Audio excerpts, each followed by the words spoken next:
Welcome to today's deep dive. We have a really fascinating mission for you today. Yeah, we're looking at one of the most famous pieces of literature in human history, honestly. Right, Psalm 23, a Psalm of David. And we're using the English Standard Version today. But we aren't just reading it, straight through like you normally would. Exactly. We are digging into the translator's footnotes to see how slight variations in translating the original Hebrew completely shift the imagery. It's amazing what's hidden in those margins. I mean, Hebrew is just this deeply layered language. Right. So a single root word can carry like multiple nuances: physical, emotional, spiritual. And when modern translators have to pick just one English word, a lot of meaning gets left on the cutting room floor. Exactly. So let's look at the classic opening scene, right? The speaker is led to green pastures and still waters.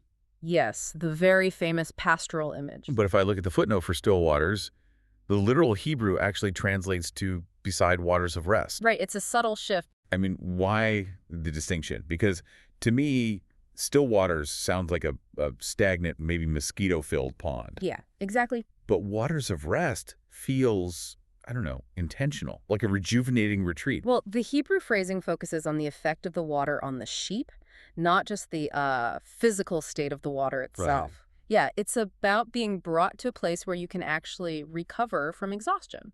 That makes a lot of sense. And that practical, boots on the ground focus, it flows right into the next famous phrase, paths of righteousness. Which honestly always sounded to me like a very heavy, abstract moral command. Right, like be a perfectly righteous person at all times. Yeah. But the footnote offers this alternative in right packs. Yes. In ancient Hebrew thought, morality and practical living, they weren't rigidly separated like they are for us. Okay. A right path certainly meant walking ethically, sure, but it also literally meant taking the safe, correct trail through dangerous terrain. But, taking those safe trails doesn't mean the road is actually easy. No, not at all. Because the text acknowledges this by immediately plunging the traveler into, like, the hardest terrain, the valley of the shadow of death. A very famous line. Right. And I've always read that as a literal near-death experience. Most people do. But the footnote suggests the valley of deep darkness. Are translators just, like, guessing here? Not quite.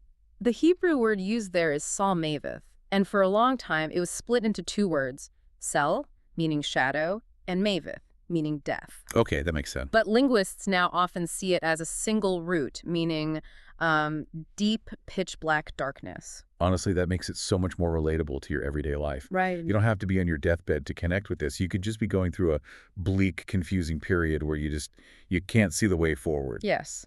And what's really crucial is how the text handles that darkness. Hmm.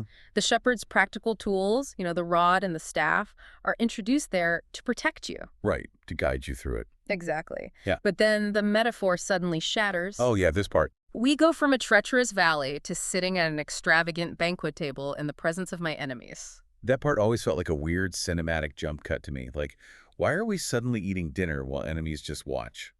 Well, it makes complete sense when you understand ancient Near Eastern hospitality culture. Really? How so? So, once a host invited you into their tent and prepared a table for you, they were like legally and culturally bound to protect you. Oh, wow. Yeah, your enemies could be right outside the firelight, but as long as you're at that table, you were untouchable. That feeling of being untouchable really changes how we read the conclusion. Absolutely. Because the standard text says, surely goodness and mercy shall follow me. But I want to push back on that standard translation based on the footnotes. Go for it. So surely can be translated as only, and mercy can be steadfast love. Yes. Surely goodness will follow me sounds like an optimistic guess. Yeah. But only steadfast love. That creates a hard boundary. It really does. It means absolutely nothing else is allowed to pursue you. It's a much more active, protective stance. And that's driven by the intense loyalty implied in the Hebrew word for steadfast love, which is hesed. Wait, hold on. This fundamentally changes the timeline for me, especially the final destination. How do you mean? Well, the famous line is, I shall dwell in the house of the Lord. I always assumed that meant, arriving in heaven after you die. A lot of people read it that way. But the footnote says the Hebrew can mean, shall return to dwell. Yes. Are you saying this implies returning to a physical place of safety while you're still alive? That is exactly what the alternative translation suggests. It's not necessarily a one-way trip to the afterlife. It's a homecoming. It's a cycle of venturing out into dangerous valleys and returning to a place of ultimate safety. Exploring the margins of a text really unlocks these hidden layers. Which brings me to one last footnote for you to chew on today. Okay, let's hear it. The text ends with the word forever. I shall dwell in the house of the Lord forever.